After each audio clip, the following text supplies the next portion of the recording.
Welcome to session 8, Finding Compassion Within, where we'll talk about self-compassion.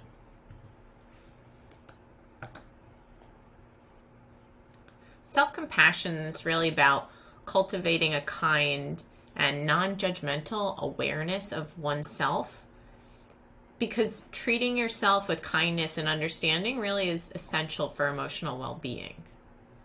And the definition I'm going to use is made up of 3 components. It's a definition by Kristin Neff, someone who does a lot of research and work in the field of self-compassion. And it's really saying that there are these 3 pieces of self-compassion that need to be cultivated in order to develop this for yourself and to really be compassionate to yourself. And so the first piece is mindfulness. It's really important for us to be able to observe and acknowledge our experience, our emotions, our self-talk in the moment. And we want to use mindfulness so that we can have more of a balanced awareness and being able to see into what we're experiencing rather than over-identifying with these thoughts and emotions. And then once we have that mindfulness and awareness, there's common humanity, which is really our collective experience as people. We want to connect into our common humanity and recognize that everyone experiences challenges. Everyone experiences setback and suffering. And that when we accept our common humanity, we really see ourselves as this larger piece of human experience. Instead of feeling so isolated when we perceive that we have specifically these defects, we really understand that defects are part of being human. We start to understand things and think of them as, this is what everyone would feel like if they lost their job. This is how everyone feels when they have a sick child, rather than this is just happening to me. So this sense of common humanity really helps individual people to connect with others, and in turn reduces feelings of isolation. And then lastly, self-kindness. Being able to be kind to ourselves in the presence of hardship or failure instead of being self-critical. So in our self-compassion mindfulness practice, we really aim to combine all 3 of these elements. And the aim is to replace our self-critical thoughts with these more kind and understanding thoughts. It really involves developing an inner dialogue that's supportive and encouraging rather than harsh and judgmental.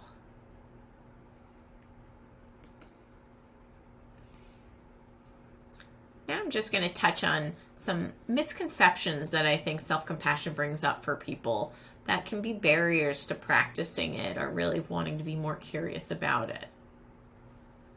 So I have a few comments here that you can see if any of them are ones that you identify with. So this first one, I have to be hard on myself.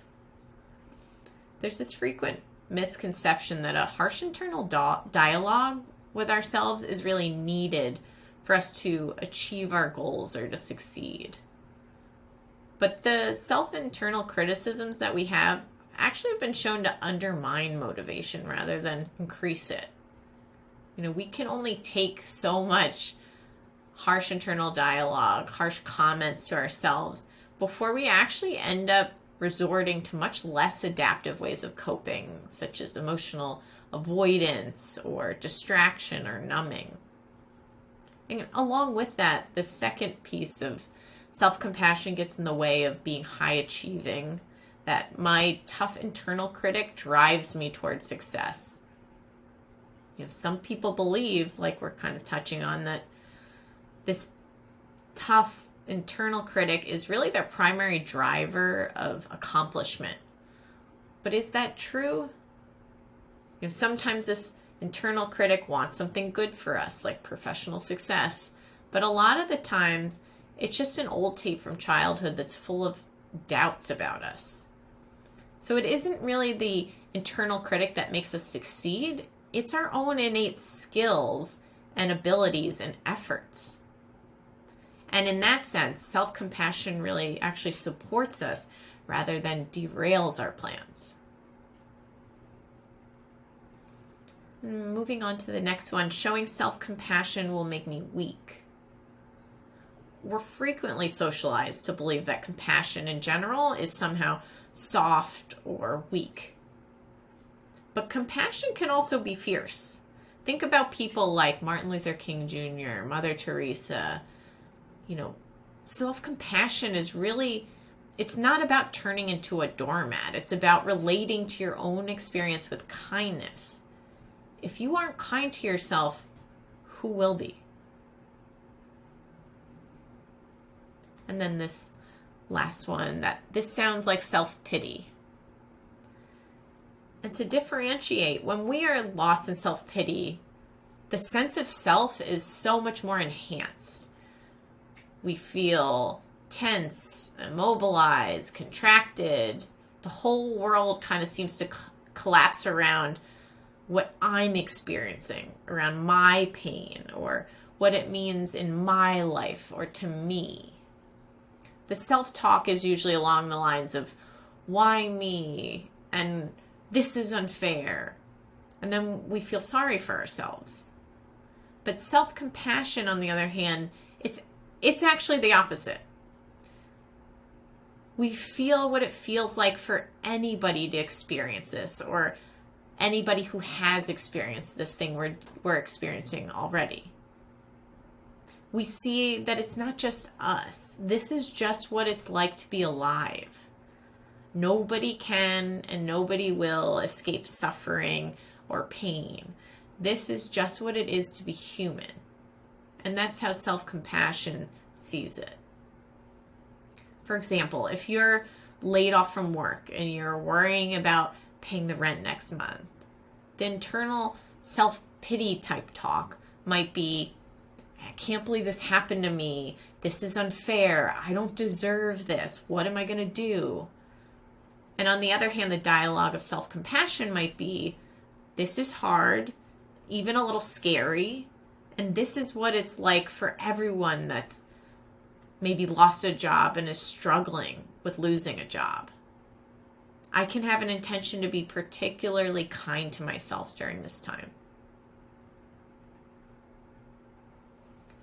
So with these examples, you could see how sometimes not bringing in the self-compassion, bringing in the negative judgments, often derail us from being able to deal more adaptively with the situation. And just touching a little bit on the fact that there's actually been a lot of research into self-compassion and to looking at people that practice self-compassion. And so it's really been shown to have a pretty positive impact on mental and emotional well-being. So just to kind of compile what a lot of the research says, it's been shown to positively correlate, meaning the more self-compassion is practiced, the more these things increase. And so things like resilience, happiness, optimism, social connectedness, positive affect, and life satisfaction. And then it's been shown to negatively correlate with, meaning the more it's practiced, the more these things decrease. So negatively correlated with depression, anxiety, rumination, emotional avoidance, anger, and burnout. So I'm just going to introduce and give you a sense of what the guided meditation will look and feel like for this session.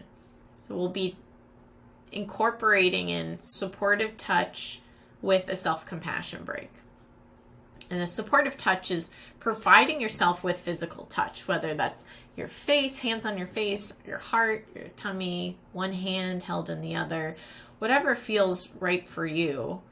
And this is something you can really add to any meditation, but we're going to purposefully do that with this session. And the reason we do this is because just simply touching yourself can really trigger a cascade of hormones and neuroendocrine signals in your body. Things like oxytocin, the bonding hormone that's often released when someone gives birth or they're breastfeeding. And these different hormones that are released while we touch ourselves really tend to support health And they provide a sense of security in multiple body systems of ours. So we'll be practicing supportive touch, and then the self-compassion break, which is bringing ourselves to a present moment experience, bringing in common humanity by bringing attention to a difficult experience that we're going through in that moment, feeling into it, identifying what's going on in that moment, and then reminding ourselves that we are part of common humanity, that this is what it feels like for everyone to struggle, that struggle and discomfort are a normal part of life, and that it's not just us alone. And then we'll practice offering ourselves in the face of that difficult thing, offering ourselves kindness.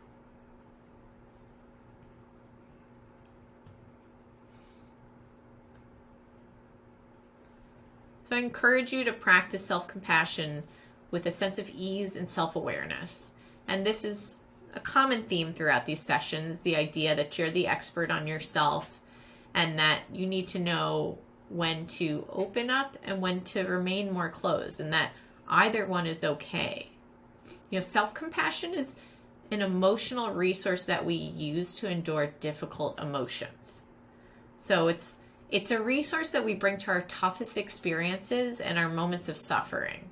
So our practice of self-compassion can really bring into awareness a variety of emotional struggles.